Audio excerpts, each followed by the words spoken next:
Welcome to the Clandestine Radio Podcast, Season 3.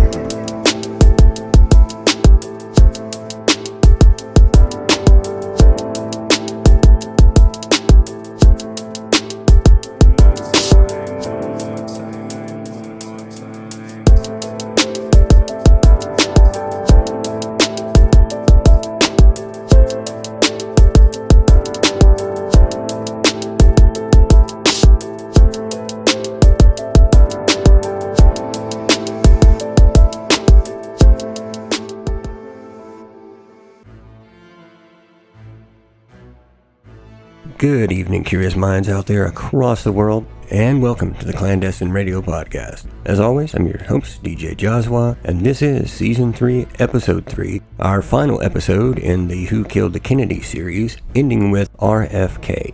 This one, even more so than JFK, really was an eye-opener for me. Like most people, I guess I just thought that it was kind of odd that they both got killed, but I never really took the time to dig into it that much deeper, because I just always assumed that it was a pretty straightforward case. He was, after all, literally caught with a smoking gun in front of about 71 witnesses, so I didn't think there could be that much more to it. I mean, he even confessed to it, right? Well, it turns out, as usual in Washington politics, there was much more to the story after all. A story that I will now endeavor to share with you guys. One that I pieced together from the autopsy, police records, FBI records, witness statements, and along with the excellent writing of a few investigative authors who you'll hear me credit throughout the episode. There's a lot to this story, and I don't want to waste any more of your time up front here. So, without further ado, let's get into it.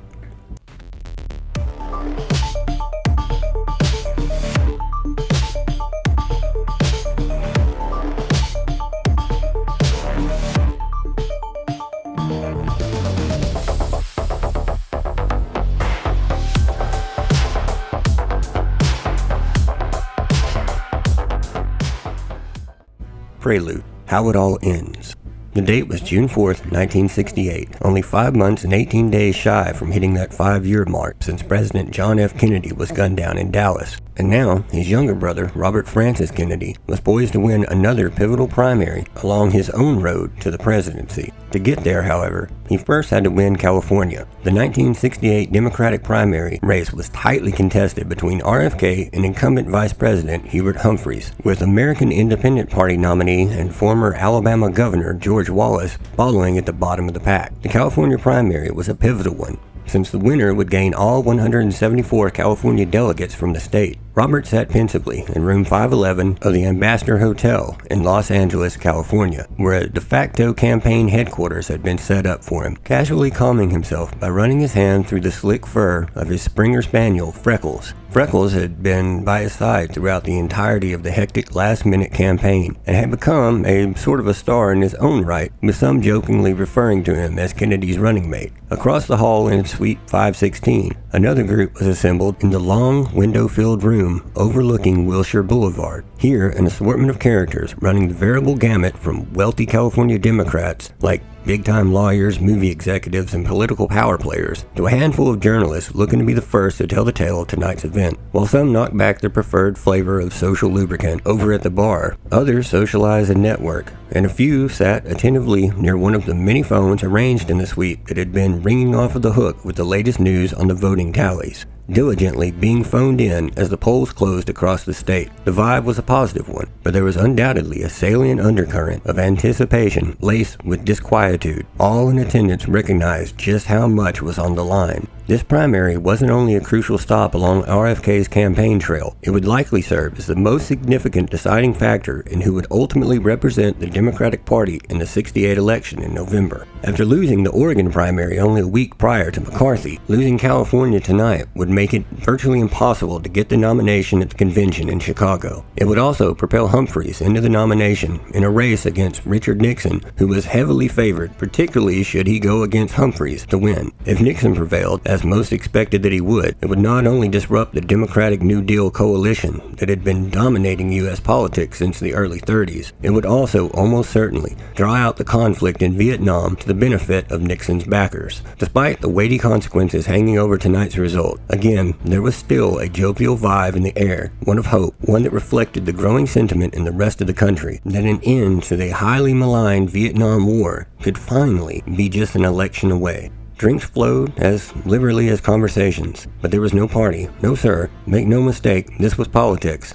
As the results rolled in, they were increasingly showing that the hope was justified. Around 11 p.m., it was becoming more and more clear that Kennedy had secured the votes needed to take California. Just before midnight, Frank Mankiewicz handed Kennedy a piece of paper, looked at his watch, and informed Bobby that it was time to go down. Kennedy stood up, buttoned back his shirt sleeves, and stepped into the bathroom for a moment, combing his light brown hair carefully into his signature part, opposite of his brother's as it always had been, short to the right side, heavily parted to favor the left. Bobby must have thought to himself how proud John would have been of him in this moment, how he really had a chance now to secure the presidency and follow in his big brother's enormous footsteps.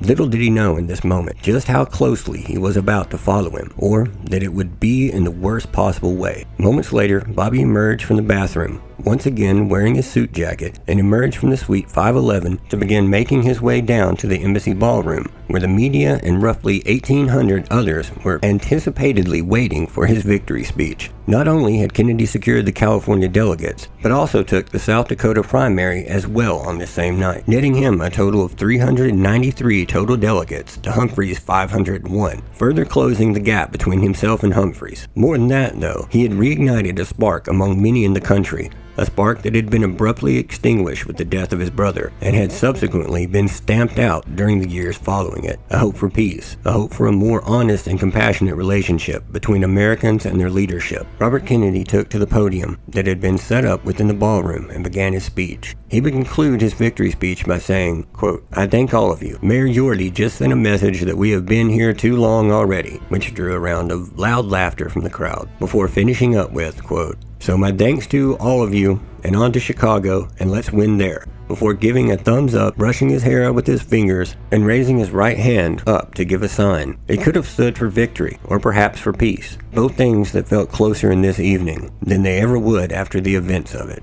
The crowd chanted, "We want Bobby," as he made his way down the 3 short stairs and off of the stage. It was now just a little after 12:10 a.m. on June 5th. Someone informed Bobby that he could go through the hotel kitchen, that it was a shortcut to the press room where a group of reporters were waiting with questions, all hoping for an exclusive soundbite or quote that they could scramble to have included in their respective morning papers. RFK's bodyguard, Bill Berry, an ex-FBI agent currently working as a single full-time security for RFK, had spent the last several months doing his best to keep him safe. Bobby didn't make that easy. After having his closest brother gunned down, one would think that it would make RFK a little more cautious, especially after death threats started coming in ever-increasing amounts. Bobby wasn't that type of man, though. He was adverse to fear, and felt that there was no surefire way to protect him anyway. His feelings were that you have to give yourself to the people, and to trust them. He vowed that if he were elected, he wouldn't be using the bubble-top bulletproof limousine that LBJ hid in. His belief was, we can't have that kind of country where the president is afraid to go among the people.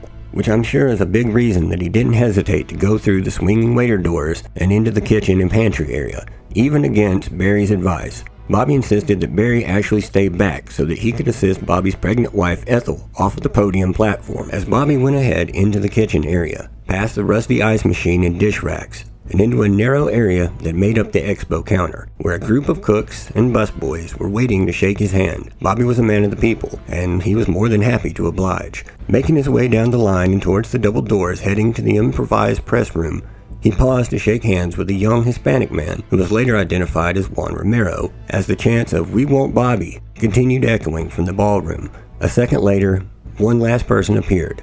A 24-year-old Palestinian man with a pockmarked face, curly hair, and wearing a pale blue sweatshirt. He wasn't there for handshakes or congratulatory remarks. He instead had a single focus to accomplish what he came there to do: kill Bobby Kennedy. His right arm flew up and forward, briefly showing the barrel of the Ivor Johnson Cadet 55-A 22 caliber revolver before firing it towards Kennedy. There was a loud pop, shortly followed by more as he continued to unload in a near mechanical manner, even as several much larger men seized on the gun and fought to wrestle it away from him. He was described as having unnatural strength in this moment, despite his slight size, only releasing the gun once all of the shots had left it. Then he was lifted and slammed onto one of the steam tables before being drug off of it and towards the exit to the press room as someone shouted, quote, "Don't kill him! Don't kill him! No Jack Ruby!" Sirhan had been stopped and captured, but it was too late. The damage had been done. Kennedy now laid out on the floor of the kitchen pantry, his head near the foot of the rusty old ice machine, eyes open, an accepting near smile across his face. Perhaps he knew this was the way that it would always end, one way or another, sooner or later, determined in his fatalistic belief that it couldn't have been changed. At least that's what we were told. Just another totally lone nut assassin with no connections was the only cause of RFK's death, and no other factors were at play here. The question I ask you to examine this evening is quite simply this: is that the whole story? What if I were to tell you that it wasn't? And what if I could prove it? Would you go on this journey to the truth with me? Would you believe me once it's all said and done? I suppose there's only one way to find out. So let's get started by rewinding away from that fateful night in LA for the time being and take a deeper look at how all of this actually started and what events led us to this moment. Chapter 1. A bit of background. We were told that the assassination of Robert F. Kennedy was as simple as the determination given by the Warren Commission for his brother's murder, a single lone nut assassin on their own accord for debatable reasons, and that they pulled off the blatant killing of both a sitting president as well as a former attorney general and sitting U.S. senator from New York, and neither of them had any help at all, nor was there any sort of a wider conspiracy involved. There are multiple reasons, however, that this is incorrect. While the vast majority of Americans, as well as people around the world, have long rejected the determinations of the Warren Commission, and volumes of research has gone into exposing the involvement of the CIA and others in a much broader conspiracy in the death of JFK. The death of RFK has largely managed to get swept under the rug and for the most part forgotten though. An event that James D. Eugenio, a historian and scholar who has dedicated many decades to researching all of the major assassinations throughout the 60s called, quote, perhaps the most ignored American historical milestone in the second half of the 20th century.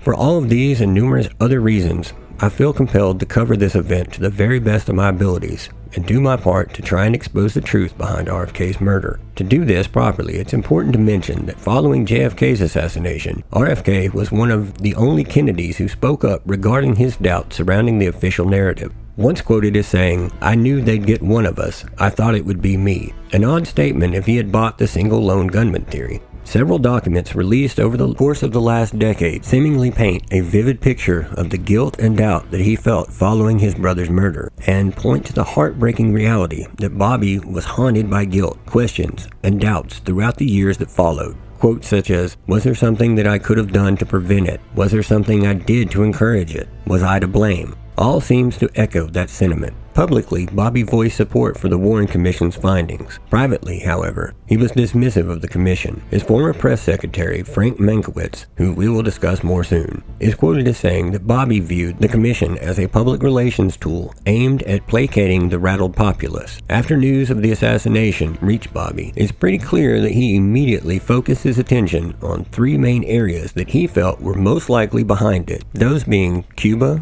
the Mafia, and the CIA. His actions immediately after also tend to reflect that fact, as just after JFK's death, Bobby called John McCone, the acting director of the Central Intelligence Agency. After their conversation, McCone would immediately depart from CIA headquarters and arrive at Bobby's estate. Bobby would later tell Arthur Schlesinger, a historian and campaign aide to Bobby, that he asked McCone directly, quote, "If the CIA had killed my brother, and I asked him in a way that he couldn't lie to me, and he said that they didn't." McCone would later come to believe that while there had been two shooters involved, he didn't think that the CIA was directly involved with the assassination. McCone definitely wasn't aware of the whole truth, though. In the wake of the disastrous Bay of Pigs fiasco, JFK had forced out, though not directly fired, an important distinction to make, which is how fact-checkers have been able to dispute his firing by JFK, then-director Allen Dulles, replacing him with an outsider in McCone, while at the same time, the president put Bobby in charge of keeping an eye on and attempting to rein in what he saw as the ever more powerful and out-of-control CIA, while also overseeing the administration's interdepartmental Cuba team. David Talbot, investigative journalist and author of a great book on all of this, writes in his book, Brothers, that Bobby became, quote, JFK's principal emissary to the dark side of American power, meaning that he knew more about the true dark side and capabilities of the CIA, particularly related to Cuba, than McCone did. Bobby also called Julius Drasnin, a Chicago attorney for the National Labor Relations Board, whom he knew had several reliable mafia contacts, to ask him to, quote, do some digging to determine if there had been any mafia involvement in the assassination. Drasnin would later tell Evan Thomas, author of Robert Kennedy's His Life, that there was, quote, nothing. As we discussed some in the JFK episode, Bobby had been leading the charge against the mafia and labor leaders that were in their pockets, ignoring the pleas of his father Joe to choose less violent-prone targets, perhaps in hopes of keeping his word to Giancana, but instead, Bobby doubled down on his efforts and even convinced his brother, who was a senator at the time, to turn on his own connections and join his cause. Once John became president, now Attorney General Bobby Kennedy wasted no time going to work leveraging the entirety of the Justice Department's full force to try and crush the corruption that he saw in the mafia, as well as its infiltration of the labor unions. Now, in the immediate wake of his brother's murder, he couldn't shake the suspicion that one of them could be behind it all. After the actions of the mob-connected Jack Ruby, several close to Bobby said that his suspicions only grew stronger, which wasn't helped by the fact that during the time of JFK's assassination, Carlos Monticello was on trial in New Orleans, his deportation pending, which was a direct result from the culmination of a 3-year effort led by Bobby and his team to remove the mob boss from the country. According to Frank Regano, who was the attorney for Florida mob boss Santo Trafficante Jr., as well as Jimmy Hoffa, in his book Mob Lawyer, Hoffa had instructed him during the summer of '63 to tell Trafficante and Marcello that it was time to kill the president. According to Regano, he felt Hoffa was just venting and that he had said it jokingly. But the mobster seemed to take it much more seriously, he says. Ironically, Marcello would be acquitted in New Orleans the very same day that JFK was killed. Trafficante would later be caught by a federal wiretap while he was in prison, confessing to an FBI informant that he'd been responsible for having JFK killed. He would repeatedly confess this, once again, to his lawyer while he was on his deathbed. While media speculation at the time seemed to focus on Castro's potential involvement, given the confrontational nature of the Kennedy administration and Castro, as well as Oswald's apparent history of pro-Castro support, it's perhaps telling that RFK's suspicions seemed to fall squarely on the anti-Castro side of it. He was aware of the anger among the Cuban expat community following what they viewed as Kennedy's failure to pull the trigger on supporting the Bay of Pigs invasion. The Boston Globe would write, quote, as Bobby's post-assassination suspicions appeared to bounce from Cuba to the Mafia to the CIA, he surely had to confront the reality that the lines separating all three had become increasingly blurry. They would go on to say that, quote, there was actually a long, secret alliance between the country's intelligence agency and the underworld. In fact, it was older than the CIA itself. End quote. While it's natural to wonder why the conspirators within the mafia element of the plot didn't choose to go after Bobby first, and this is purely speculation by the way on my part, I would think that it's because they knew if they murdered the president's little brother, that he would have, and would have been expected to, put the full force of federal power into going after his killers and their benefactors, with the public co-signing support of a crackdown on whatever forces he had deemed responsible. Killing JFK instead would not only remove that threat, but likely send a message to Bobby, who himself would lose at least some of his power to influence government decisions.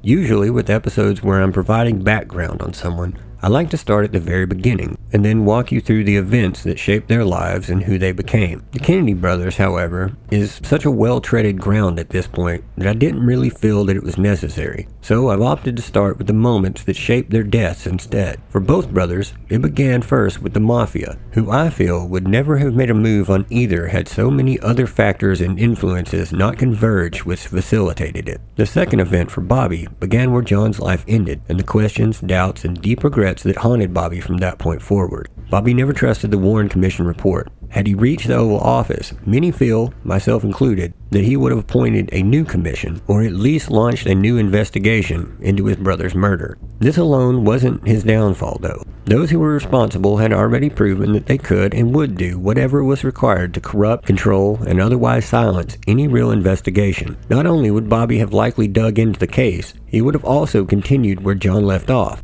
as he held many of the same suspicions, beliefs, and intentions. They were very much cut from the same cloth, so to speak. Or as Lawrence Lemur put it in his book, Sons of Camelot, Bobby had been the president's alter ego and protector, adding, "He had loved his brother so intensely and served him so well that within the administration it was hard to tell where one man ended and the other began." End quote.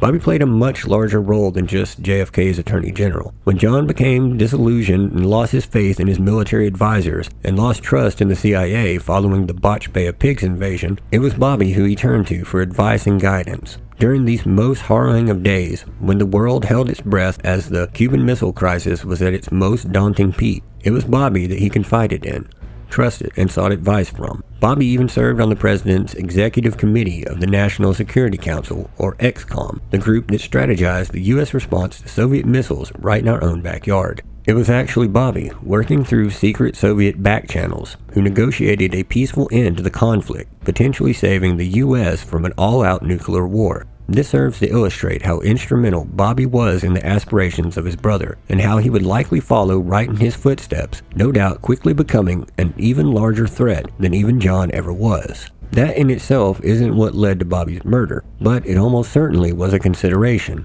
If we want to truly crack the case of who killed the Kennedys, we need to look at all the factors, beginning with the events that followed John's death and Bobby leaving the office of Attorney General. After John's death, Bobby only briefly served in the office of AG under Johnson, whom, like his brother, he never cared for or trusted. With Johnson's ascension to the presidency, the vice presidential office was vacant, and many within the Democratic leadership would try to push Johnson to name Bobby as his running mate in the '64 election, as Bobby was heavily favored by not only them but the country for the position, something that Johnson staffers would internally refer to as the, quote, Bobby problem. See, at the time, it was an open secret to those in the know that they strongly disliked one another, and Johnson had zero interest in remaining in the shadow of yet another Kennedy. As is cited in Joseph Palermo's 2001 book In His Own Right, The Political Odyssey of Senator Robert F. Kennedy, also citing that Johnson said of Kennedy, quote, "I don't need that little runt to win." While Kennedy said of Johnson that he was, quote, "mean, bitter, vicious, and animal in many ways." Johnson would confide to aides, however, on several occasions that he may be forced to accept Kennedy to secure a victory. Kennedy supporters, of which there were many, even tried to force the issue by running a draft movement during the New Hampshire primary, a movement that only gained strength with the endorsement of Governor John W. King, which infuriated LBJ. Kennedy would receive 25,094 write-in votes for vice president, far eclipsing Senator Hubert Humphreys, who would become the eventual VP candidate. The point became null in Johnson's eyes after the Republicans nominated Barry Goldwater, making Johnson's choice of VP mostly irrelevant. While Kennedy was heavily favored as a first choice, any other choice made less than a 2% difference in a general election that was already slated to be a landslide. Post-presidency, Johnson would give an interview to historian Doris Kearns Goodwin, in which he said that he had, quote, "waited his turn and Kennedy should have done the same," end quote. So in August of '64, RFK would instead run for a seat in the U.S. Senate representing the state of New York. This would mark his first time running for public office in his own right, but the campaign would be an uphill battle. While RFK lived in New York from 1972 to '42, Bobby's opponent, incumbent Republican Senator Kenneth Keating, would still refer to Bobby as being a quote-unquote carpetbagger and an opportunist who was just taking advantage of the legacy that his brother built. Bobby was already struggling enough with the loss of JFK and had a real crisis of conscience over how he could best carry on his brother's legacy while simultaneously stepping out from his massive shadow far enough to carve out a legacy all of his own. Despite the trials and tribulations that were obvious during his campaign, Bobby would still manage to win the hard-fought battle and secure a seat in the Senate. While in this position, he worked hard to do the most with it, often fighting on behalf of the marginalized and dispossessed, instituting such ventures the Bedford-Stuyvesant Restoration Corporation, or just the Restoration as it is known locally. It was the country's first ever community development corporation and still provides many critical services for the Bedford-Stuy community to this day. He would also serve on the Senate subcommittees on migratory labor and poverty, which would give him the opportunity to travel to California, where Cesar Chavez's hunger strike for migrant farm workers' rights was taking place, as well as a Native American reservation, urban housing projects, and the Mississippi Delta, among other places where impoverishment was disproportionately affecting communities of color and minorities. These experiences would have a lasting effect on Kennedy, impressing upon him the need to take a holistic approach to healing what he saw as a country divided along lines of race, wealth, and racing towards further turmoil and division. As 1968 began to near, Kennedy was once again faced with a difficult decision. On one hand, he came from a long line of loyal Democrats who historically followed the party's lead, so he felt greatly conflicted about entering a presidential race where he would have to beat out an incumbent Democratic president in order to secure the nomination. As a year rolled over from 1967 to 68, however, Johnson began to lose control of the Democratic Party as it began to split into four fractured factions. President Johnson and VP Humphrey, labor unions, and local party bosses made up the first group. Next, the anti-war students and intellectuals who had come together behind Senator McCarthy in an effort to further the, quote, Dump Johnson movement, which had sprung up in response to what many seen as mishandling of the Vietnam War. The third group was made up primarily with Catholics, Hispanics, and African Americans who rallied behind Kennedy in hopes of compelling him to run. Last, and certainly least, consisted of traditionally segregationalist Southern whites behind the Alabama governor George Wallace. By 68, Johnson's approval rating had tanked, despite the fact that it would have been nearly impossible to deny the sitting president the nomination. His approval rating of 36% and very narrow victory in the New Hampshire presidential primary on March 12th, where he had only barely squeaked out the win over McCarthy, 49% to 42%, likely served as a final deciding factor for him. Many journalists and historians have given a variety of quote-unquote final straw moments for why Johnson inevitably dropped out of the race. Everything from him simply wanting out of the job after even his own party had seemingly turned on him, to him realizing that his personality and full view for the previous term had all but destroyed any popularity that he once had. Many attribute the decision to leave resting largely with the fact that the most influential news anchor at the time, Walter Cronkite, had even turned against his handling of Vietnam. Regardless what the reasons were, Johnson would withdraw during a surprise announcement in a televised address from the Oval Office on March 31, 1968. Kennedy had already seen this coming though, and now, with a totally clear conscience, he had announced his decision to run in the 1968 presidential race back on March 16, knowing that Johnson was planning to drop out of the race. Chapter 2. Filling in the blanks. We will get back to the 68 election in just a moment, but first we need to at least quickly go back over a few details that we barely touched on in episode 1 of the season. In the lead up to the 1960 presidential election, Bobby had served as a campaign manager for his brother John. It's difficult to say with any certainty exactly how effective he was in this role, especially given the many factors that came together to propel John into the office. Everything from the mob and celebrities to the fact that this was the first fully televised presidential election, and JFK's good looks and natural charisma certainly didn't hurt him in swaying the public and helping him to gain the majority of the popular vote, which were both significant factors in his win. What is known is that JFK trusted his brother above anyone else within his circle. JFK had great respect for Bobby and had seen firsthand his tenacity in going after organized crime as the chief counsel for the Senate Select Committee on Improper Activities in the Labor or Management Fields, aka Rackets Committee. This is where Bobby first shined, exploring connections between the mob and trade unions and racketeering by the labor unions. Many significant figures from the world of organized crime were brought before the committee. Names like Teamsters union boss James Jimmy Hoffa, Portland crime boss Jim Elkins, and Teamsters president Dave Beck, including his notorious March 25th testimony in 1957, where he hilariously invoked his Fifth Amendment right against self-incrimination a whopping 117 times. Seriously, if you get a chance to watch it, it's kind of hilarious. Bobby would receive quite a bit of backlash over his questioning of defendants, with several liberal critics saying that he was a browbeater, badgerer, overbearing, intolerant, and even vicious in his questioning. Several of the people that he questioned, including Hoffa and Beck, were able to frustrate Bobby to the point of losing control and shouting insults at them. with the Chicago American criticizing him so strongly that the Kennedy brothers' own father, Joseph, rushed to D.C. to find out for himself if he was putting John's political future in jeopardy with his actions. As we learned in episode 1, it's equally likely that he also did this at the behest of his mafia connections, or at least to advise Bobby to take it a little bit easier for his own good. In '59, the committee would instead double down on the organized crime investigations, bringing a number of significant players within the mob from out of the shadows and into the public's attention for the first time ever. Names like Anthony Corello, Vito Genovese, Sam Giancana, and Carlos Moncello, but much of it led nowhere.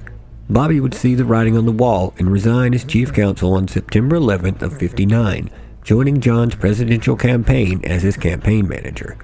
After John won the 1960 election, he would appoint Bobby to be his attorney general.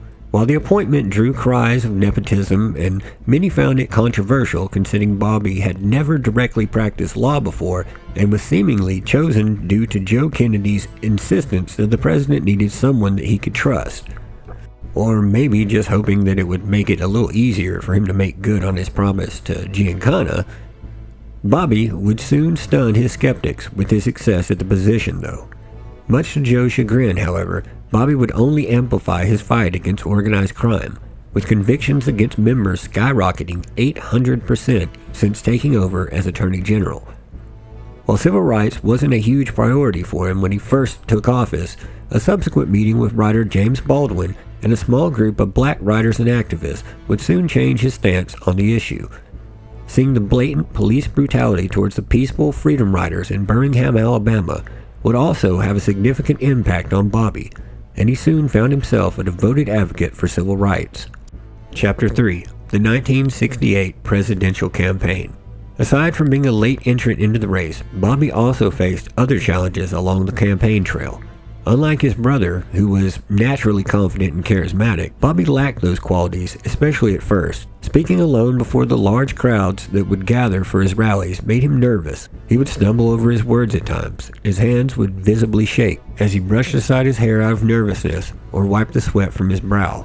As the campaign progressed, though, he would begin to gain confidence more and more with each crowd that embraced him. He began to slowly realize that they were truly there to see him and to give him their support because of who he was, not just because, as he initially feared, he was seen as the next best Kennedy, or simply the forebearer of John's legacy. As the weeks passed, Bobby would become more and more polished in his speaking, and better at communicating his thoughts regarding the issues that he so passionately cared about, including civil rights and getting the U.S. out of Vietnam, a task that his brother was working on, and possibly another reason that got him killed. The task that Johnson immediately went to work to undo the moment that he took over the office. The night of April 4th, 1968 would become a pivotal moment for Bobby, as well as the civil rights movement as a whole.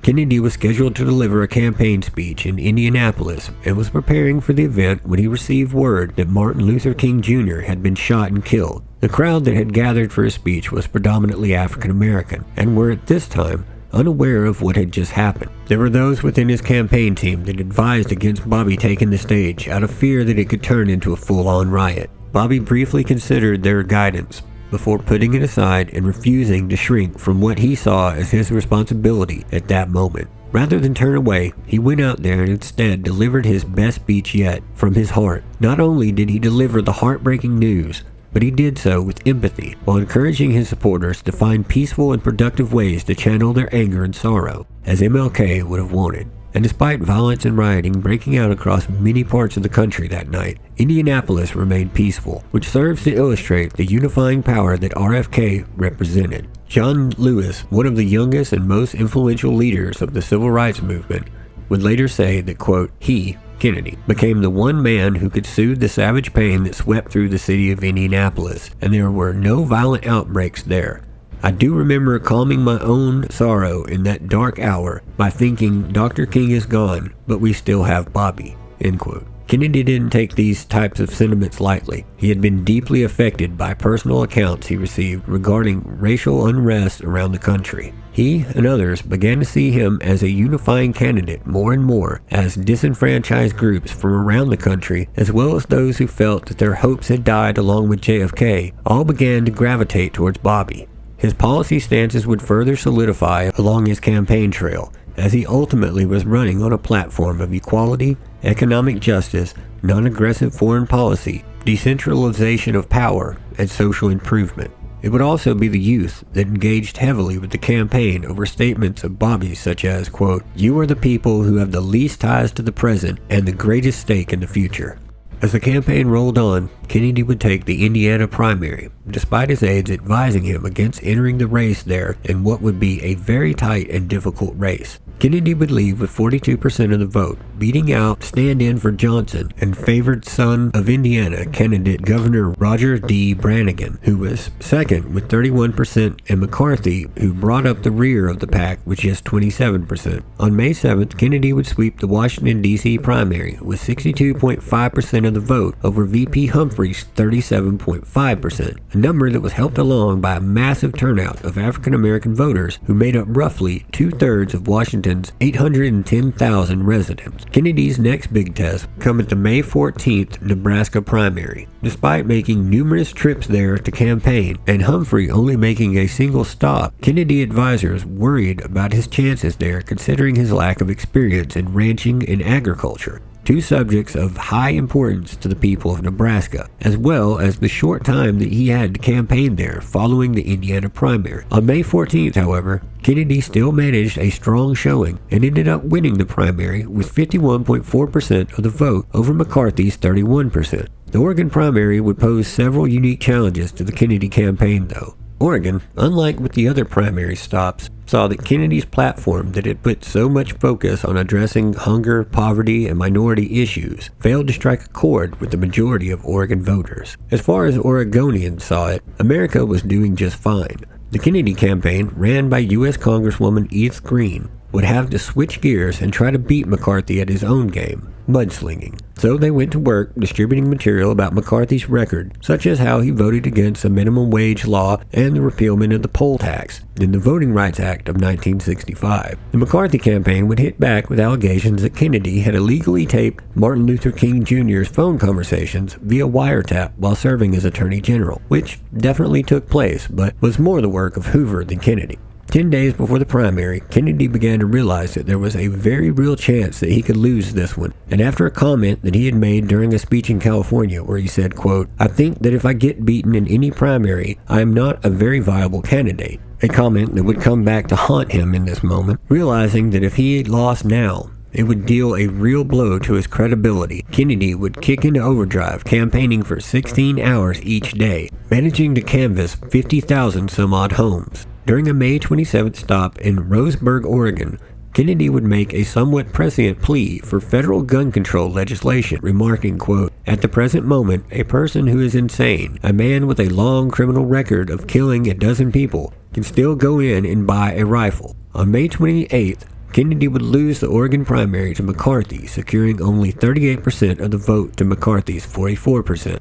This loss would set up the do-or-die, winner-take-all California primary for both the Kennedy and McCarthy campaign. Kennedy also sought to pull off a double upset victory in the South Dakota primary over McCarthy and Humphrey, both of whom had ties to the area, with McCarthy from neighboring Minnesota and Humphrey being a Wallace, South Dakota native. On June 1st, Kennedy and McCarthy would meet in a televised debate on ABC's Issues and Answers. The debate would be more of a conversation rather than a debate, according to the New York Times, illustrating that the rivals were actually in substantial agreement on every major issue, and that the public would generally consider the debate to be a tie. Kennedy considered it indecisive and disappointing, but subsequent polling showed among the undecided voters Kennedy was favored by a margin of 2-1. On June 3rd, Kennedy would make a last-ditch dash through the major urban cities of LA, San Diego, and San Francisco, where in an odd bit of foreshadowing, as his motorcade crept through the Chinatown district and up and over the tightly congested and notoriously hilly streets, shots rang out. First, one loud pop that caused everyone around Kennedy to wince. Then a quick succession followed. His wife Ethel ducked down, then crouched in the convertible, frozen out of fear. Not Bobby, though. He just continued waving and shaking hands in an act of resolute determination to keep the memories of John's death out of his mind. Luckily for all involved, these weren't bullets causing the commotion. Not this time, but rather some large fireworks going off nearby. Threats had been received all throughout the campaign, however. Threats that the mob would kill him, or some other crazy who wanted to etch their name in the history books beside Booth and Oswald. Unfortunately, candidates wouldn't receive Secret Service protection until after it was too late to benefit Bobby. Instead, he had to rely on what security he could muster, which many times would fall solely on the broad shoulders of ex-FBI agent Bill Barry, who served as the senator's only full-time security guard. Only one day before the scare there in Chinatown, and 2 days before the ill-fated events of the California primary, an ominous warning would be received and passed on to Kennedy by Reverend Edward King of Mississippi, that if Kennedy won the California primary, then Bobby would be assassinated by the same people who killed JFK. This would later be dismissed as just a warning based on concerns about the potential threat to Kennedy's safety, and as far as I can tell, the FBI never even bothered to follow up with Reverend King regarding his source of that warning. The Kennedy campaign would fight an uphill battle to keep Bobby safe, trying to work with local police whenever possible. They would run into problems, however, in places like LA, where LA Mayor Sam Yorty notoriously hated Bobby, along with LA Police Chief Tom Redden, who blamed the Kennedy campaign for disrupting and causing problems in his city, as he put it, being, quote, general pains in the ass, blaming them for why his officers couldn't do their job during the campaign rallies, as well as why they weren't on hand to provide proper security at the Ambassador Hotel on the night of the primary. Yes, you heard that correctly. That wasn't how I framed it either. That was an admittance of guilt cloaked in a victim blame and shift of responsibility that he actually said. We will get into their botching of both the protection, prevention, and investigation of the assassination more in a little bit, though. For now, let's jump back into the night of June 4th as it bled into the first minutes of June 5th, 1968, and take another look at the events that took place. Chapter 4. No Jack Ruby. We were all told that in the early hours of June 5th, campaign aide Fred Dutton was the one who decided that Kennedy should forego a planned second gathering with supporters and instead directed him to exit through the kitchen pantry doors and head towards the reporters who had gathered in the press area just beyond it. That it was his security guy, William Bill Barry, and campaign aide Dutton who began clearing a path for Kennedy, but they were hemmed up by the crowd, and so maitre d' de hotel Carl Euchre instead stepped in and while holding his right wrist led Kennedy into the kitchen, releasing it frequently as Kennedy stopped to shake hands with kitchen staff. Euchre eventually got Kennedy down the narrow passageway between the ice machine and several steam tables, where he let go as Kennedy stopped once again to shake hands with Juan Romero, who for the record is that young Hispanic man that is kneeling down beside Kennedy in the famous photos that were taken immediately after it. And Euchre kept going towards the press area where a Palestinian gunman, who was outraged by pro-Israel statements that Bobby had made, rushed past Euchre and repeatedly fired his .22 caliber Cadet 55A revolver into Kennedy, mortally wounding him in the process before being disarmed and wrestled down and out of the room. Romero then cradled Bobby's head as Barry placed his own jacket under RFK's head, and Romero then placed a rosary into Bobby's hand. Kennedy then asked, "Is everybody okay?" To which Romero replied, "Yes, everybody's okay." Kennedy then turned his head away and said, "Everything's going to be okay." Medics arrived later, and Kennedy last spoke, saying weakly, "Don't lift me," before passing out and never again regaining consciousness. He would then be rushed to a receiving hospital, where a pulse was reestablished before being taken to Good Samaritan Hospital roughly 30 minutes later for surgery. Surgery would begin at 3:12 a.m. and lasted approximately 3 hours and 40 minutes. At 5:30 a.m. on Wednesday morning, his press spokesman, Frank Mankiewicz, announced that Kennedy's doctors were concerned over his inability to show improvement. He was in critical condition at this point. He would be pronounced dead at 1:44 a.m. the following day, nearly 25 hours after the shooting took place. He would then be sent to New York, where his casket was viewed by thousands of mourners at St. Patrick's Cathedral. The funeral mass would be held on the morning of June 8th, before his casket was transported by train to Washington, D.C., with many mourners lining up along the route to pay respect. The procession stopped a few times, including the Lincoln Memorial, before he was finally laid to rest in the first ever night burial at Arlington National Cemetery, beside his brother John. With his passing, the Kennedy family lost yet another beloved son, father, and brother, and the American people once again were likely robbed of an opportunity to be governed by a man of their choosing. Was that really how it all happened, though?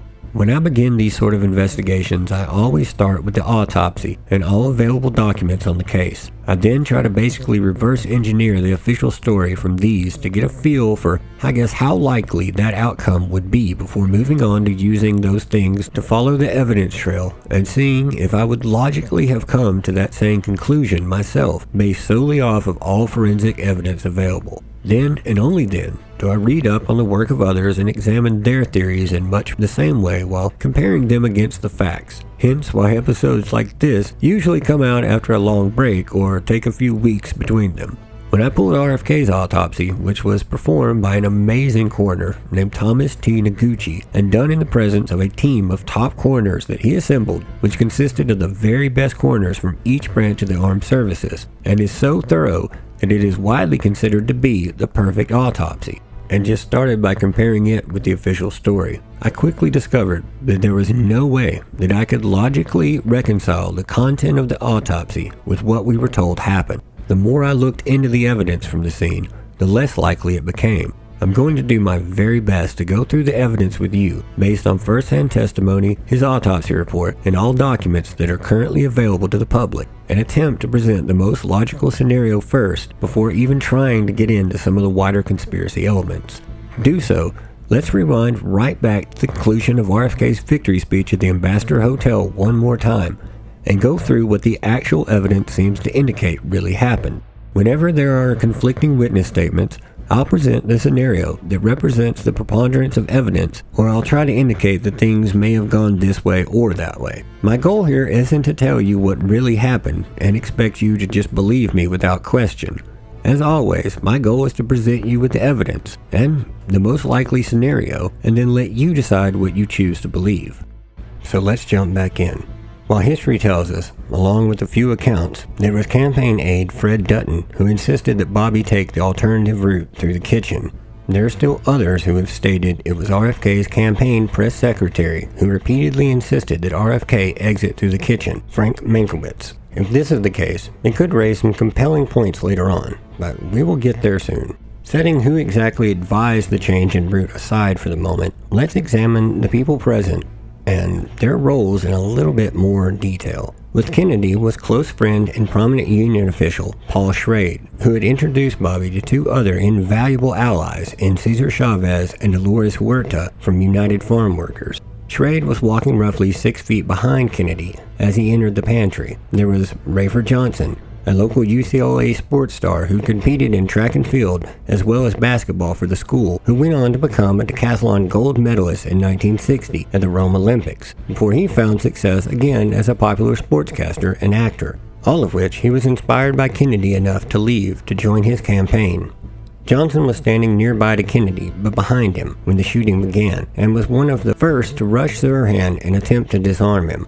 Nina Roman, now Nina Rhodes, Hughes, who was a co-host of the Morning Star at NBC and later worked as a volunteer fundraiser for Kennedy, was one of those also present in the kitchen on the opposite side. She is perhaps best known for being a long-overlooked witness who has always claimed the FBI misquoted her statement and changed it to fit the narrative. Rather than the 8 shots, all from the same location that is quoted in the report, she has long insisted to have heard 12 to 14 and identified 15 errors in the report from her statement. Also present was recently retired professional football star who joined the campaign and was assigned to protect RFK's wife, Ethel Roosevelt Rosie Greer. He would later join Rafer and others who fought to disarm Sirhan. Television producer Richard Lubick was present and a short distance behind Kennedy.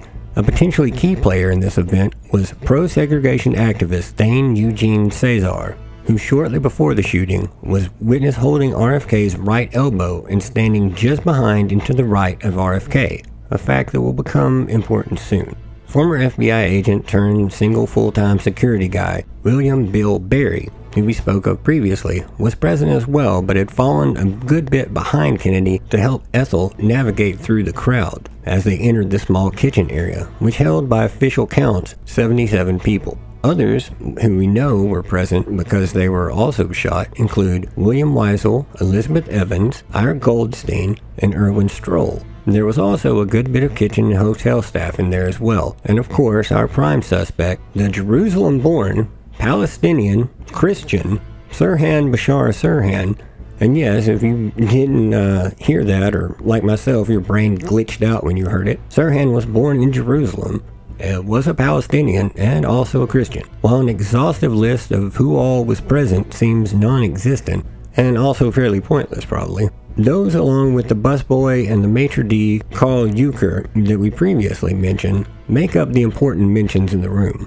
What seems to be the clearest consensus for what occurred based on witness statements is as follows. As Bobby paused once again to shake the hand of a member of the kitchen staff, this time belonging to 17-year-old busboy Juan Romero, Sirhan emerged in front of Kennedy, assumed a shooting position, and began firing. The first two shots, it would seem based on ballistics evidence and some witness statements, including the one from Paul Schrade himself, were fired from approximately 3 to 5 feet away. The first bullet struck Paul Schrade in his forehead, just up into his hairline, fracturing his skull and knocking him down, but he was still able to remain conscious for a bit afterwards, and the bullet never actually entered his brain. The second shot missed Kennedy, sailing past his ear and into a door jamb behind him. It would later be recovered by the LAPD. At this point, the maitre d', Rafer Johnson, Greer, Eddie Menason, author George Plimpton, and Kennedy aide Jack Gallivan would all start grappling with Sirhan, who, by the way, was 5'5" and 120 pounds maybe soaking wet, with the hotel man, Euchre, and Eddie Menason first grabbing him, but unable to quite reach his gun hand before Plimpton and Gallivan joined and managed to aim the gun away from Kennedy before Sirhan would fire 6 more shots in the opposite direction, as Rafer and Greer and 8 more men in total continued to fight to remove the pistol from the slight in build but determined in spirit little Sirhan. The people shot were Ira Goldstein, William Weissel,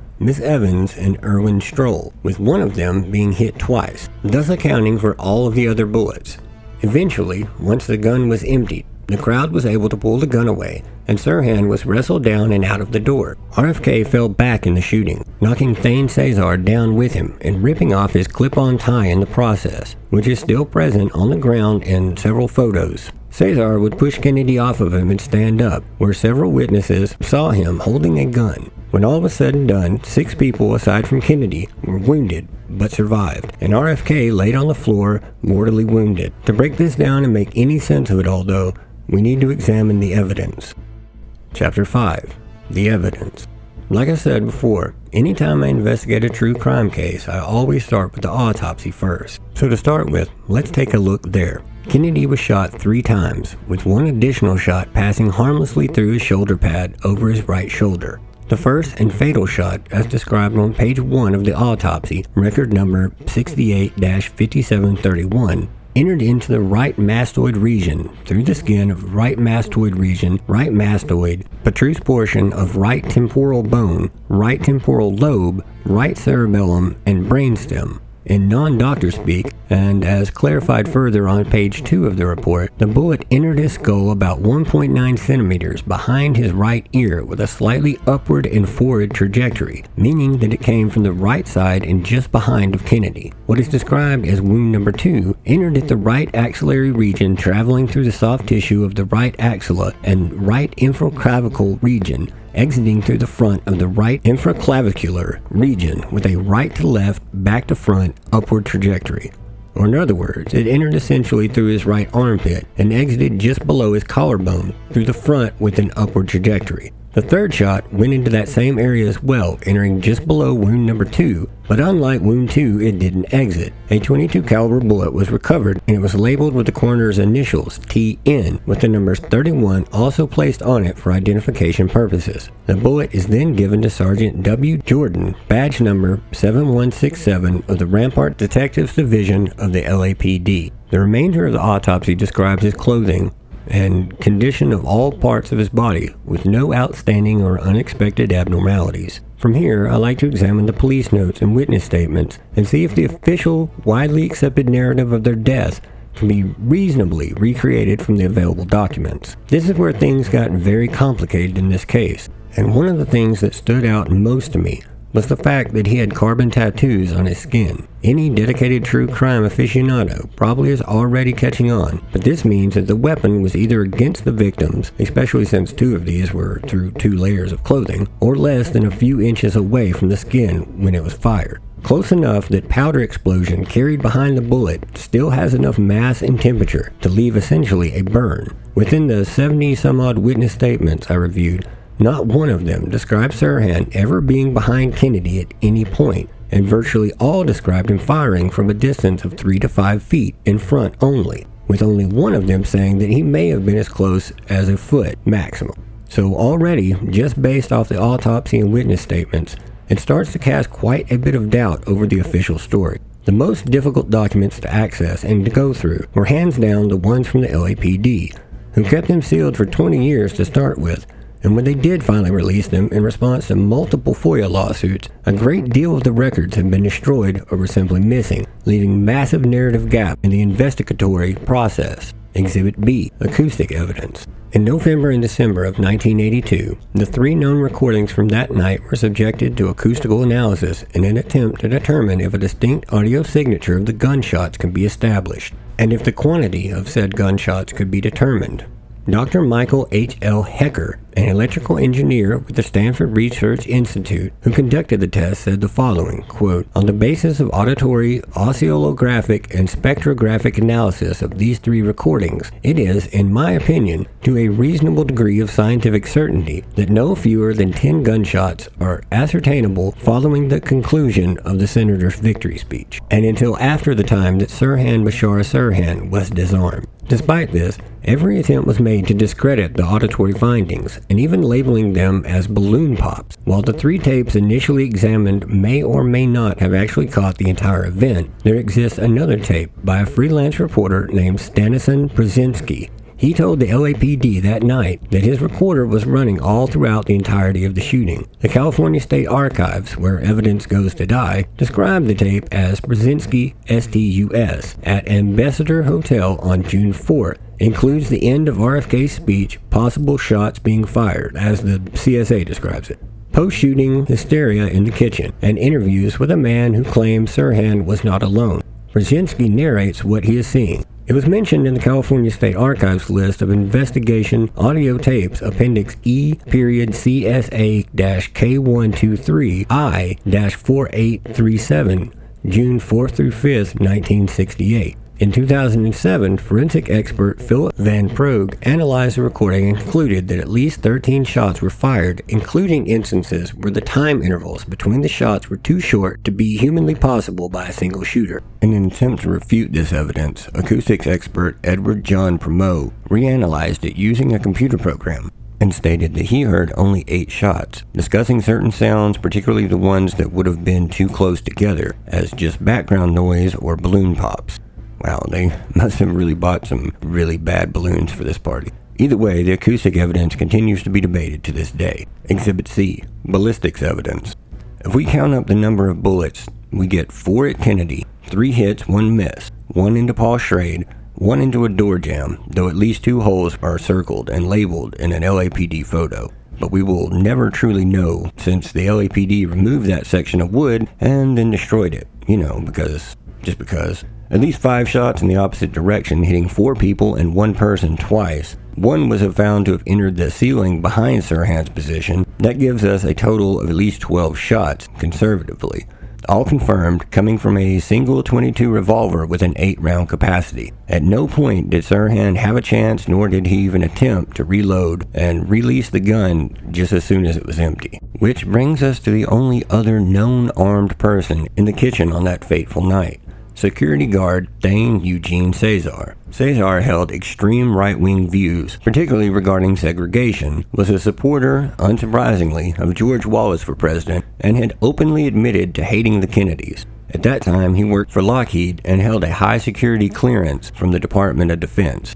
The Lockheed aviation plant that Cesar worked at, according to another worker, who told investigative authors behind the book Robert F. Kennedy, a searching look at the conspiracy and cover-up, William W. Turner and John G. Christian, the Lockheed plant was a CIA-controlled U-2 spy plane facility, and that Cesar often worked in areas with only special access personnel, typically higher up in CIA, had access to. Furthermore, thanks to the in-depth investigative work of Lisa Pease, who spent 25 years compiling evidence and interviews for her definitive book on the assassination, A Lie Too Big to Fail, The Real History of the Assassination of Robert F. Kennedy, we know that sometime in mid-1970s, Cesar told the LAPD that he worked at Hughes Aircraft, a subsidiary of the Hughes organization. He was once spotted in Vegas with a Florida hitman. The person who saw him remarked, quote, "He is owned by Howard Hughes, and his name is Thane Cesar, and he is as tough as they come." John Mayer, no, not that one, a top aide to Hughes from 66 to 70, knew Cesar because Cesar worked for the Hughes Corporation. While Mayer was listening to the radio after the assassination, he heard Cesar mentioned as one of the security guards at the Ambassador. He would write in his diary entry for June 13th of 68 that, quote, "I remember Thane from his trips to Las Vegas, where he was meeting with numerous gaming people and was introduced to me by Jack Hooper," meaning a top aide to Hughes actually knew him. John Mayer, no, not that one, also told Lisa in an interview that after he heard the broadcast, he, quote, "called someone and discussed the fact that I knew Thane Cesar, who had been at the Ambassador Hotel that night." The next day, Robert Mayhew, who worked for the FBI and CIA and was chief executive of Nevada operations for Howard Hughes, would summon Mayer and chewed him out, saying that Mayhew, quote, "was furious and wanted to know why I was checking up on Thane. I was stunned at his anger, and he said to me that if I kept discussing this matter, that he would see to it that I was no longer around the Hughes operation," end quote. Quick aside, there are theories out there that Mayhew played a role in the JFK assassination, but I wasn't able to really substantiate any of those claims, so I just left them out of that episode.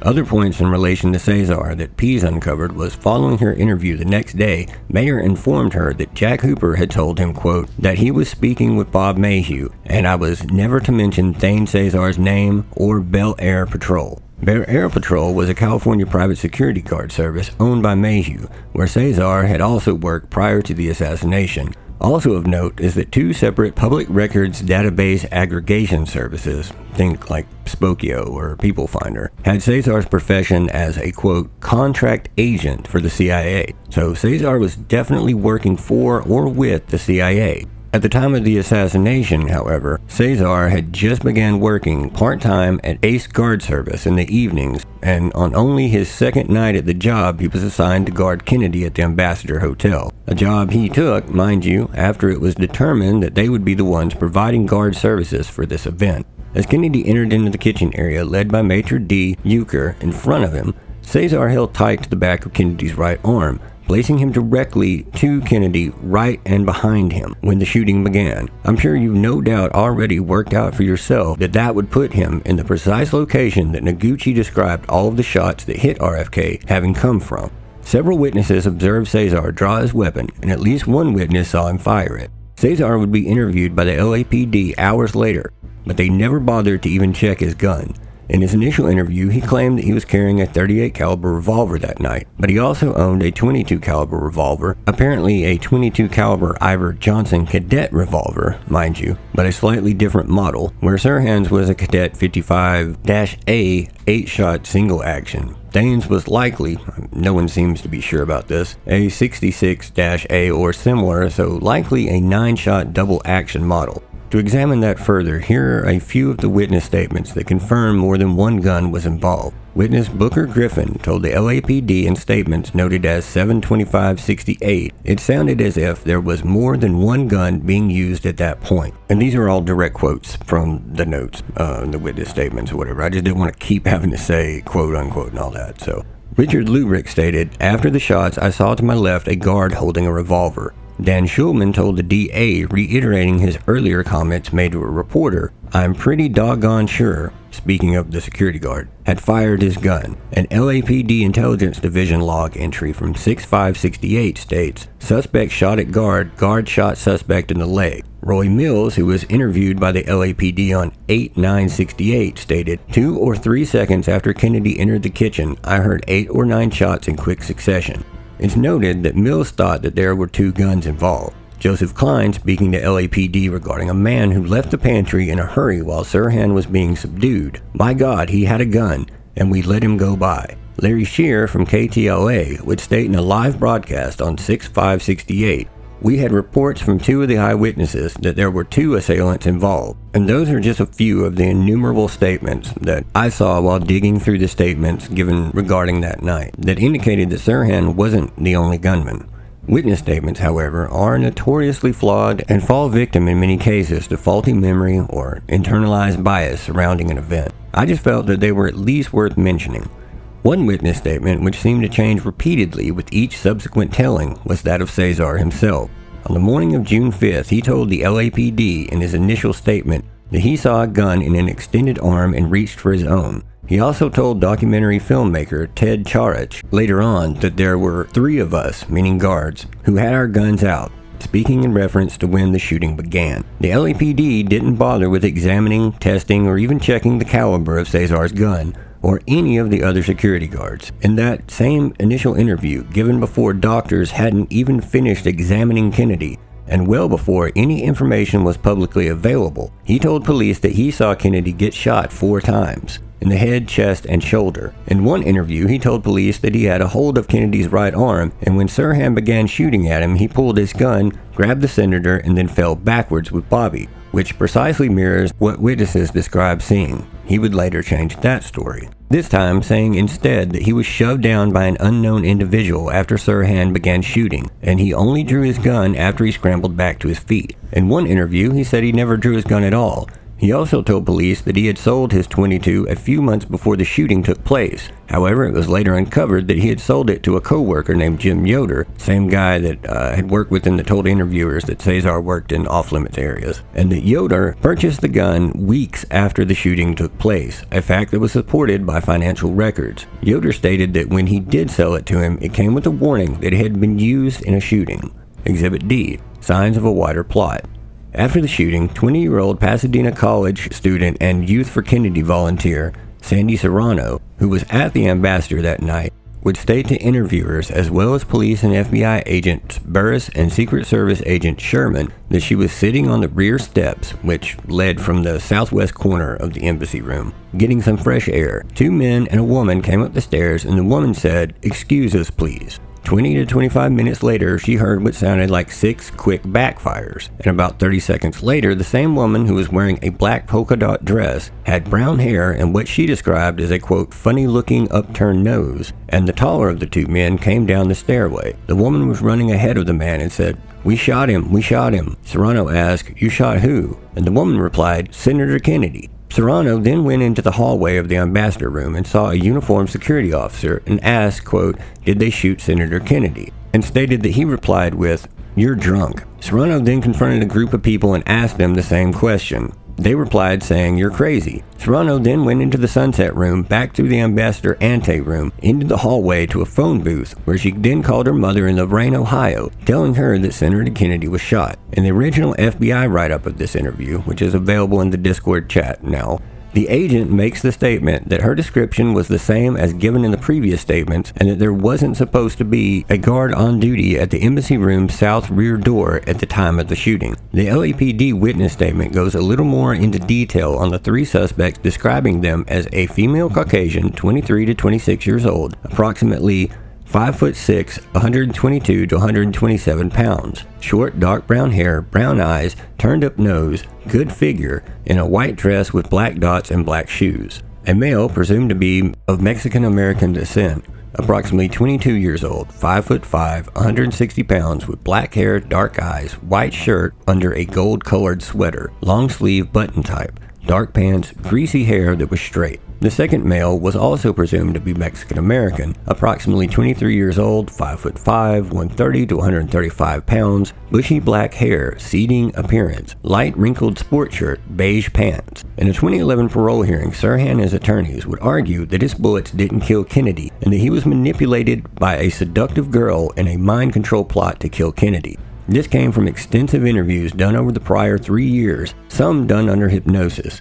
The evidence given at the parole hearing points towards a mysterious girl in a polka dot dress as the controller who had Sirhan to fire a gun that night in the pantry, but suggests that a second person was the one who actually did the killing. Sirhan would say under hypnosis that on a cue from this girl he went into range mode, believing that he was at a firing range and seeing circles with targets in front of his eyes. Sirhan stated, quote, "I thought I was at the range. something that he did frequently in the weeks leading up to June 4th, more than I was actually shooting at any person, let alone Bobby Kennedy, end quote. This was recorded by Daniel Brown, a Harvard University professor and expert in trauma memory and hypnosis.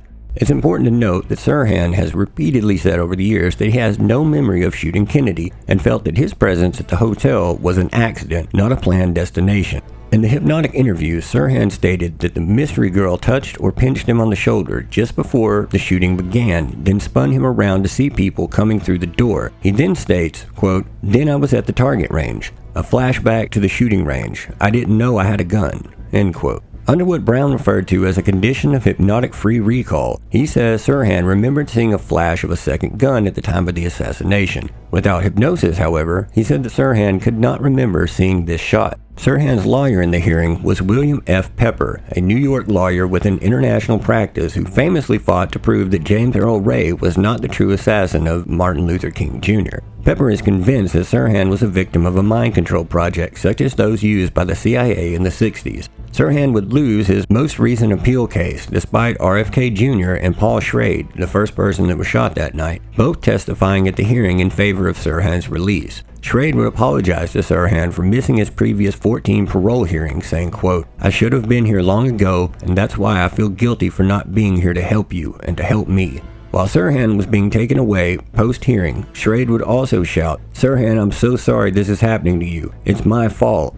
Schrade has always contended that Sirhan didn't fire the shots that killed RFK, and was at no time as close or behind Kennedy as would have been required to fire the fatal shots. In the LAPD investigation of Kennedy's killing, that fact was ignored, along with a long list of suspicious circumstances, leads that were never pursued. At least a dozen or more unknown persons in the ambassador were never identified. Witnesses with no reason to lie who suggested the presence of conspirators were treated coldly and aggressively urged to change their stories, while questionable statements from people who had every reason to lie were taken at face value. Written witness statements show signs of altering in many cases. Over 3,400 witness interview tapes were destroyed, while written transcripts of the undestroyed tapes didn't correspond to what was actually on the tapes. Police evidence logs were falsified on multiple occasions.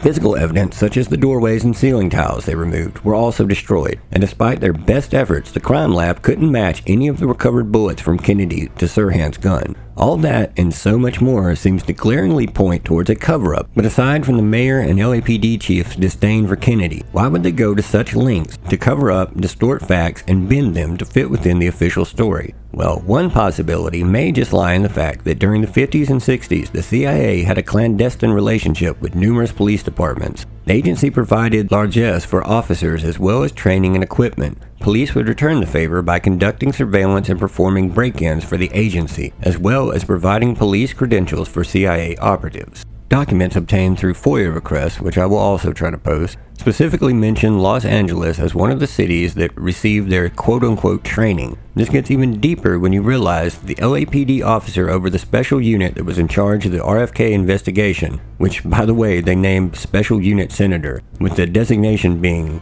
SUS, sus. I'm not joking. You can't even make this stuff up. Sorry, I found that hilarious when I saw it. Anyway, the person heading the SUS unit up was Lieutenant Manuel S. Pena, a World War II veteran who previously worked as an intelligence officer in Latin America and France before joining the LAPD. Not only was he CIA, he had a well-known reputation for being an overly aggressive police officer who killed 11 suspects while on the force. He actually resigned from the LAPD in November of '67 to go work for the OG USAID, then known simply as AID. AID was then, as you said still is now in many regards, as Charles A. O'Brien, former California Chief Deputy Attorney General puts it, quote, an ultra-secret CIA unit that was known to insiders as the Department of Dirty Tricks, and was involved in teaching foreign intelligence agents the techniques of assassination. FBI agent Roger Lajeunesse claimed that Pena had been carrying out CIA special assignments for at least 10 years. This fact was also confirmed by his own brother, who told TV journalist Stan Borman a very similar story regarding Pena's CIA activities. In April of '68, Pena suddenly resigned from AID and returned back to the LAPD. Later, LAPD Chief of Detectives Robert Houghton asked Chief of Homicide Detectives Hugh Brown to head up the investigation into RFK's murder and told him that he had free rein in selecting his personnel for the sus squad, except for one exception. He specifically designated Pena, who was put in a position to control the daily flow and directions of the investigation, and told him that his decisions on all matters was final.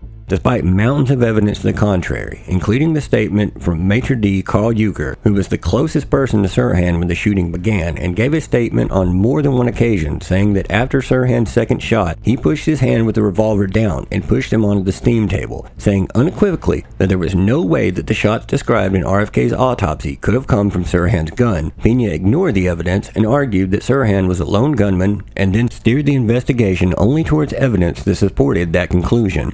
Pena also brought on fellow CIA compatriot Sergeant Enrique Hank Hernandez, who was a polygraph expert and would be later promoted to lieutenant in recognition of the work that he did with the sus. Before this, however, Hernandez had played a pivotal role in the CIA's Unified Police Command and received a medal from the Venezuelan government for his efforts working to prevent Castro's revolutionary ideals from being brought to Venezuela. With Hernandez and Pena in place, they ensured that any reports or major leads on the case, particularly any that pointed towards FBI or CIA involvement in any way, would fail to be pursued, buried, or destroyed. The sus unit even requested at one point that the FBI report to them, quote, any attempts to write stories regarding the assassination which might tend to suggest a conspiratorial aspect. End quote. At one point, sus did question a woman identified as the woman in the polka dot dress, but the tape that should have held the questioning was suspiciously left blank. They also made every effort to intimidate, coerce, or discredit any witnesses who mentioned seeing her, including Sandra Serrano.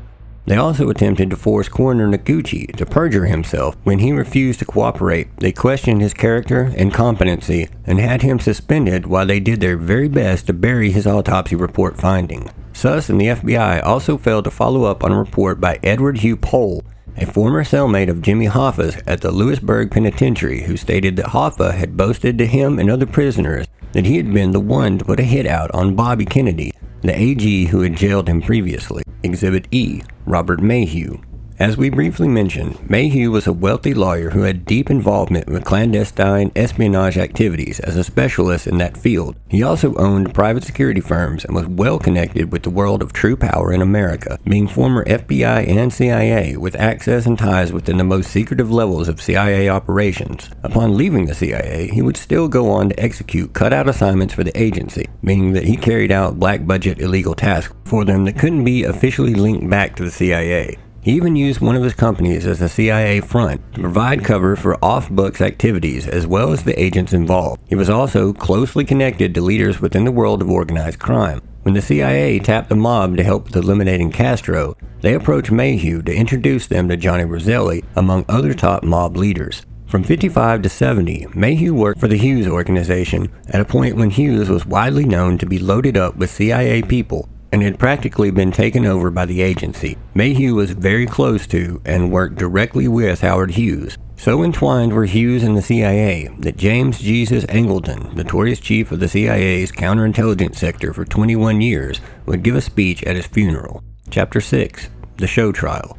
Since every effort was made to sell the story, and Sirhan having literally been caught with a smoking gun in his hands, one would be forgiven in thinking that this was an open and shut case, and that the trial would be incredibly straightforward. In some ways it was just that, but only thanks to an enormous amount of work going on behind the scenes, and conditions which restricted a great deal of conflicting evidence from seeing the light of day. Key witnesses were never asked to testify, ballistics testing was never ordered, and the very long list of discrepancies in the LAPD's framing of the story and shoddy investigation all went unchallenged by Sirhan's defense team. Unsurprisingly, Coroner Thomas Noguchi's autopsy report wasn't even entered into the evidence of the trial by Sirhan's attorney Grant Cooper, and he even cut Noguchi's testimony short, preventing the details that he discovered that clearly show that Sirhan, who stood feet in front of Kennedy at all times, could unequivocally not have fired the fatal bullets from point-blank range behind him. His attorney had a felony indictment pending against him when he took Sirhan's case.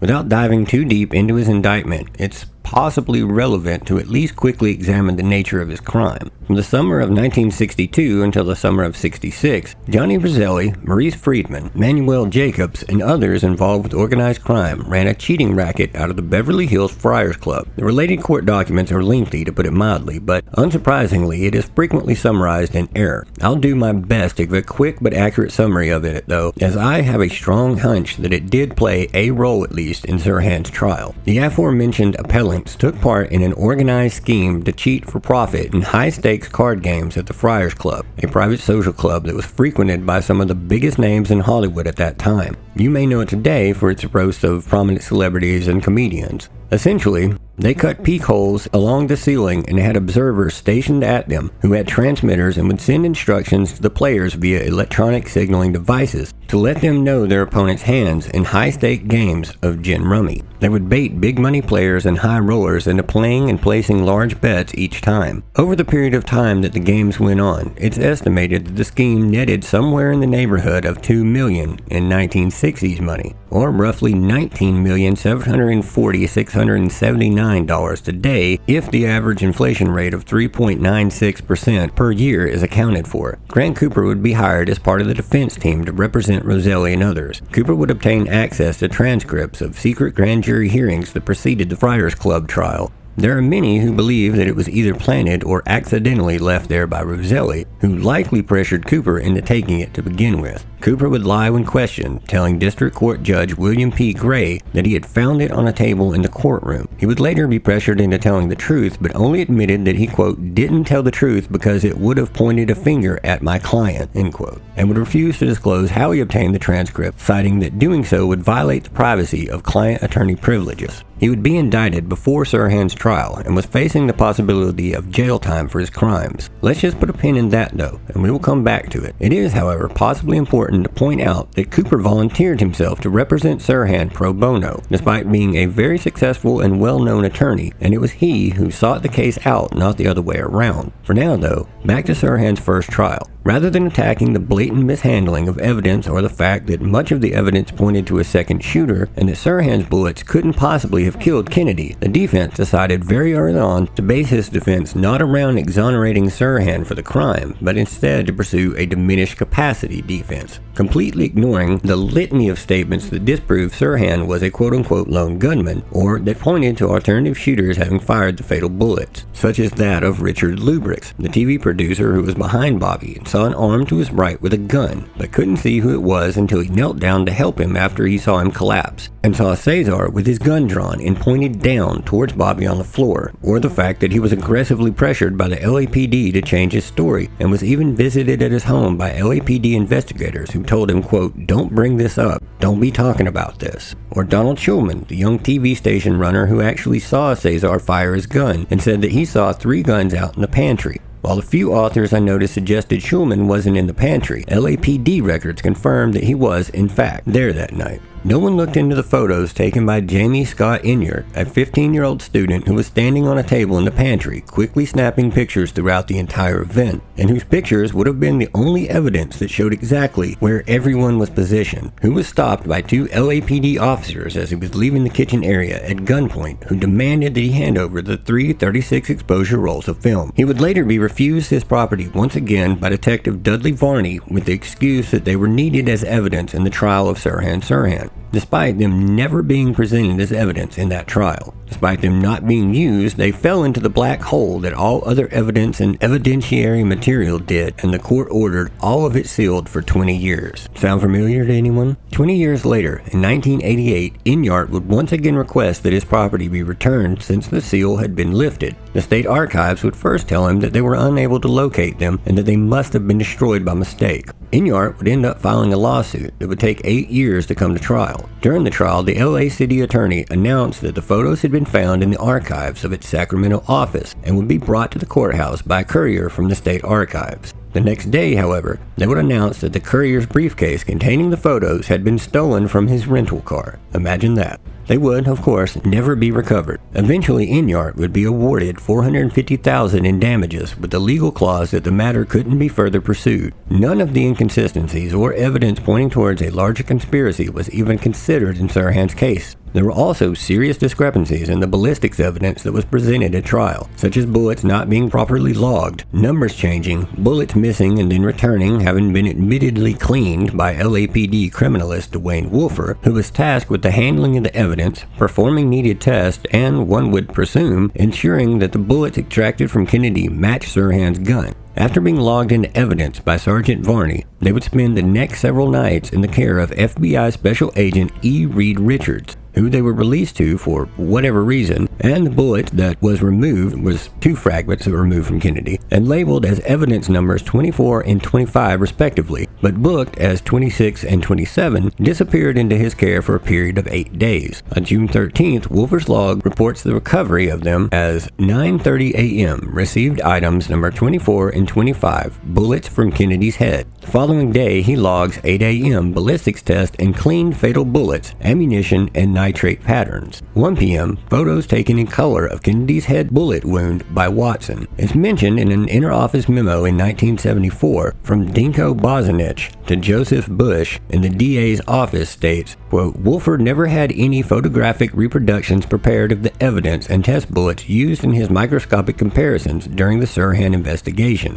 So just to summarize, this one small chapter in the strange evidence chain of custody, the fatal bullet fragments were entered initially into evidence by Noguchi under one set of numbers, booked into police evidence under a different set of numbers, disappeared for 8 days in the care of an FBI agent, and then returned only to be cleaned and photographed, though officially no photographs were ever taken. Wolfer really needs a chapter all his own to even start to dig into his sordid career and the many deceptions that followed him throughout it, or the many cases that he used outright lies or enormous leaps in logic in his, quote, expert testimony in cases. But in short, he's a piece of crap and I've wasted enough breath on him already. So instead of doing that, I'll just let our boy Harper here do it. Veteran criminalist William H. Harper, who had been previously brought in to check Wolfer's work in other cases by the defense team and was well aware of Wolfer's past deceptions and shortcomings, had contact with the Kennedy case early on. After his past experience with Wolfer, he felt that it was his duty to inform Sirhan's defense team, namely Grant Cooper, that he shouldn't accept Wolfer's testimony at face value. He would also warn the district attorney, Yvel Younger, to keep a watchful eye on Wolfer's handling of the case evidence. Cooper instead would refuse to challenge any claim that Wolfer made on the stand, regardless of, as in most cases, how the evidence failed to support it. So great was Harper's suspicions of Wolfer that later, in 1970, he would obtain permission through Sirhan's defense team to re-examine the evidence. After reading the autopsy report and most of the witness testimony, Harper felt strongly that he could make his first conclusion, that there had to have been at least 2 shooters from 2 positions to account for all of the wounds and bullets. Harper would then take a balliscan camera, which is used to magnify and photograph spent bullets and compare the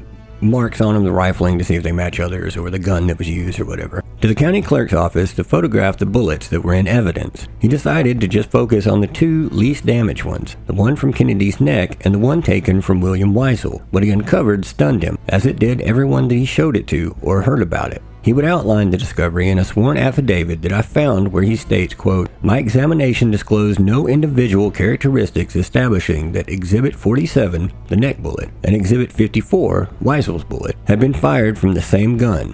In fact, my examinations disclosed that the bullet Exhibit 47 has a rifling angle of approximately 23 minutes, 14% greater than the rifling angle of bullet from Exhibit 54. It is, therefore, my opinion that bullets 47 and 54 could not have been fired from the same gun. Harper would find more than just that, though. When he went to examine the test bullets Wolfer had attempted to use to match them, the bullets were in an envelope with the wrong gun serial number on it. Sirhan's gun was serial number H53725. The number on the envelope, however, was H18602. Harper would use an analogy in a later interview to point out the significance of this problem, saying, quote, let's say that one day you become ill and your doctor sends you to a hospital for a biopsy test for cancer. The biopsy specimen is labeled H53725. The test is reported negative for cancer and you go home. Then you get your bill and find out that you're paying for a test that was done on a different number, H18602. Hell's fire, you'd want to get tested again, wouldn't you? Wolfer would try to pass this off as a simple mistake, claiming that he had just asked someone for the number of Sirhan's gun and that this was the number that was given to him. He also gave multiple answers to multiple people regarding where he stored the test bullets and what he stored them in, raising even more questions about an already questionable chain of possession. Several authors who looked into Wolfer's background and qualifications were surprised to learn that at the time of Sirhan's trial, there were no specific major or GPA requirements for holding the position of LAPD criminalist, and what Wolfer did have in the way of education at USC showed very little relation to his current profession. Wolfer was a zoology major who skated by with more C's than all other grades combined and scored 5 D's, including in his major and 2 in chemistry. Also found was the fact that Wolfer had a habit of exaggerating his credentials to overinflate his perceived expertise in different areas. During the trial, Grant Cooper barely even bothered to cross-examine Wolfer and didn't challenge anything that he had testified to, nor his qualifications for giving his expert opinion. Pursuing the diminished responsibility plea, his attorneys would bring out psychiatrists and psychologists and repeatedly put them on the stand, a move that seemed to only confuse the jury more than anything. As far as Sirhan himself went, he claimed then, as he does to this day, to have no memory of the shooting or events leading up to it. Despite the prosecution focusing on him being a lone nut political extremist, very little real evidence supports that theory. One of the psychiatrists, Dr. Bernard Diamond, testified that Sirhan was most likely in a hypnotic or trance-like state during the shooting and just before it, and possibly under mind control. Sirhan's lawyers opted again to ignore all of the inconsistencies in the investigation, avoiding any scrutiny of those details, and actively chose to reinforce the narrative that Sirhan acted alone and that he alone was guilty. The media narrative was instantly catalyzed as Sirhan, acting out of politically motivated anger over RFK's supposed pro-Israel stance and previous statements regarding sending bombers to Israel. One hole in that narrative would be that Bobby was never a particularly pro-Israel politician. In fact, while serving as AG, it was RFK who wanted the Israeli lobby to be registered as a foreign entity and had angered Israel far more than helped them. Sirhan's notebook, which served as a cornerstone for the prosecution, in which he appears to have done auto-writing, was actually dated before any pro-Israeli statements that they cited as his supposed motivation. Sirhan also came to the U.S. as a small child and had zero evidence of any political involvement in any Palestinian activism and was not politically active in any way before this. Had Sirhan had a true political motive to kill Kennedy, one would expect some degree of planning and focused, calculated action, but witnesses resoundingly state that Sirhan appeared dazed, mechanically raising his arm and firing in a confused and erratic manner, where despite being aimed away from Kennedy, he continued to pull the trigger until the gun was completely empty. In my opinion, along with the myriad of other conflicting evidence, the idea that Sirhan's actions were based in outrage over Israel is vastly oversimplifying a very complex case and throwing out significant evidence in the process related to psychological, forensic, and witness statements, which all seem to fly in the face of the reasoning given by the prosecutors for Sirhan's actions that day. Everything taken into account points to political motivations as more of a convenient cover story than an actually legitimate justification. The trial would end, of course, with Sirhan's conviction and sentencing to death. It would later be changed to life after capital punishment was ended in California. After the trial was over, Grant Cooper's indictment was dropped, and he ended up only paying a fine of $1,000. Feel free to make of that what you will. Chapter 7. Manchurian Candidate? During the course of the trial, several psychiatric experts raised serious concerns that Sirhan displayed clear signs of being hypnotically programmed. While under hypnosis during Dr. Brown and Dr. Herbert Spiegel's examinations, Sirhan described memory loss at points and feeling like he was in a trance, as well as the supposed range mode programming that we discussed earlier.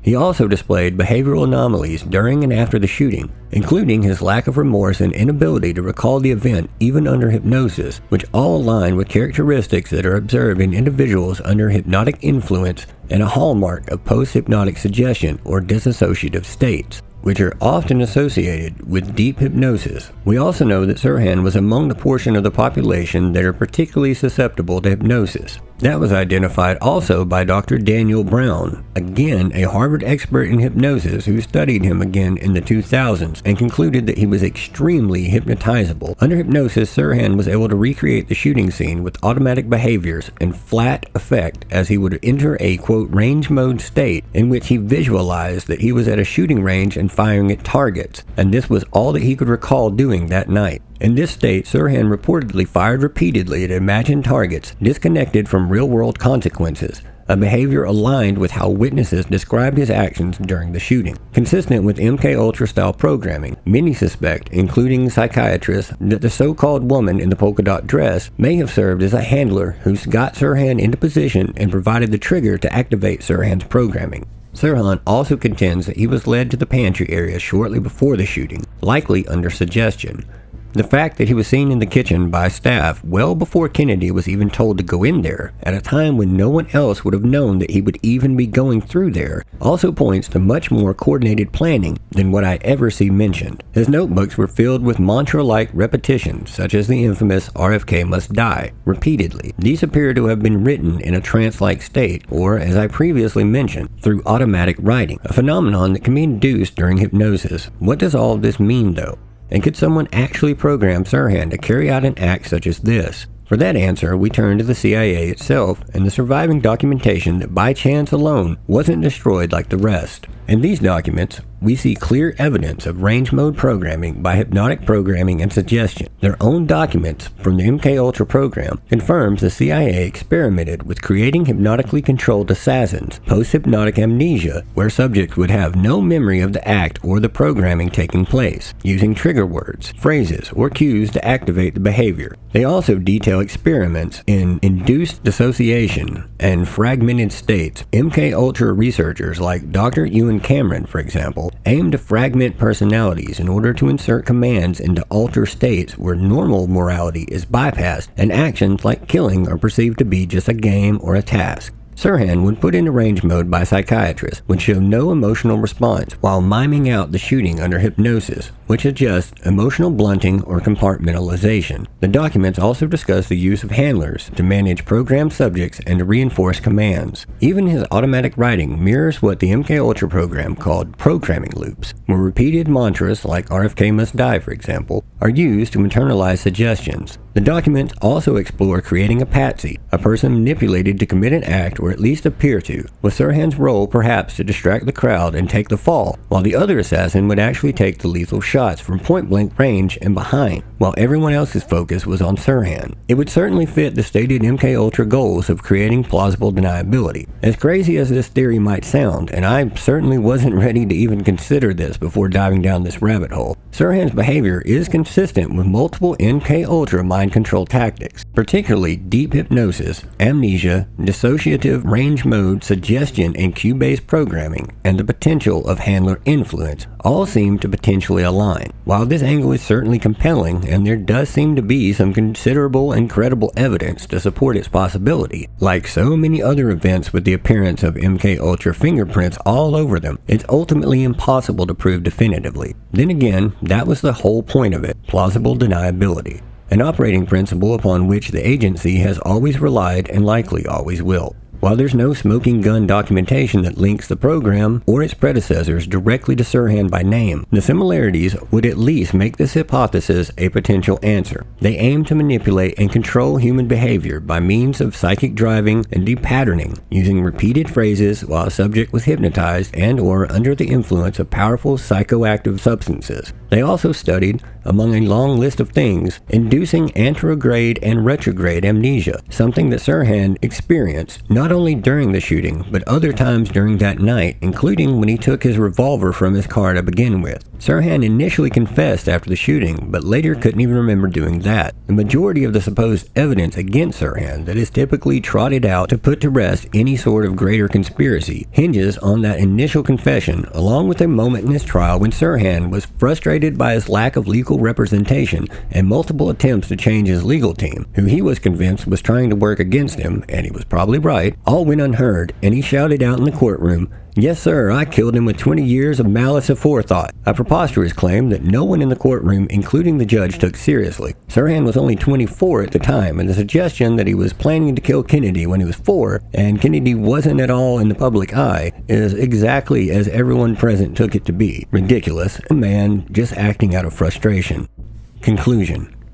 Once again, as is the case far too often in political assassinations, the official story seems to make little sense. It's virtually impossible to reasonably take the autopsy and the known facts and recreate the supposed circumstances of the official narrative. Corrupt police seem to only serve to obscure the truth, not uncover it. Connections can be easily drawn to intelligence agency, but little can be proven behind the veil of plausible deniability. And once again, a single lone gunman, holding some sort of politically based vendetta, is paraded out as the one and only person involved. We are frequently led to believe that conspiracies, while common in all other places around the world, somehow never happen here, and definitely not within the realm of the Washington power elite. We were told John Wilkes Booth acted alone in murdering Abraham Lincoln, and many still believe that that is the case. It may surprise many of you then to learn that there were co-conspirators, 4 of them in fact, that were hung for their part of the plot, along with a wider network that has long been suspected of the planning and facilitating of the assassination. We discussed at length in the last 2 episodes how laughably impossible JFK's assassination would have been for the lone nut Patsy Oswald to have accomplished on his own. The truth of the matter is, conspiracies happen all the time. Most rather insignificant, but some shake the very foundation that our republic was built upon and forever change the course of our country. In the words of Franklin D. Roosevelt, in politics, nothing happens by accident. If it happens, you can bet it was planned that way. The assassination of both Kennedy brothers show clear signs of planning, forethought, and a wider conspiracy being involved. While we may never truly get all of the facts, or the smoking gun evidence to finally prove that, there is, without a doubt, enough evidence available for those willing to look to at very least prove it to yourself. In this series, I've done my very best to dig up some of that evidence, to lay it all out in a way that it hopefully makes the most sense, and to ultimately, as always, allow you to decide for yourself what you think really took place. While a case can be made that both of their deaths took place so long ago that the truth is inconsequential, I don't see it that way. Their deaths, in my opinion, are a perfect case study in how power truly functions in this country and the lengths to which some people will go in order to ensure that they maintain it. Both brothers represented a challenge to the military-industrial complex and the wider deep state apparatus, and both brothers paid the ultimate price for doing so. And that, my friends, is about all I've got for you this evening. I apologize for the delay in getting this out to you. I needed to adjust a few things based on new evidence that I found, and I really wanted to bring you as complete and accurate of a story as possible. And if you couldn't tell, this is a very long episode, so I really greatly appreciate you guys understanding and your continued support. I'm going to pose a simple question to you all, and I hope to see some answers in the Spotify comments. Do you think that Sirhan acted alone? Or was there more than one shooter? I'll be watching and I'll interact with every comment that comes in, but I'm determined to get you all more involved one way or another. Documents, as always, are on the Facebook page if they don't get pulled down again, and even more of them will be in the Discord chat. Link is in the Facebook bio, including ones that I can't post on Facebook or talk about pretty much anywhere else. I truly hope that you have enjoyed this series, guys, and I hope to hear your thoughts about it. Whatever you do, please take care of yourselves out there. And take care of one another if you can. And I'll talk to you all again real soon on the next Clandestine Radio.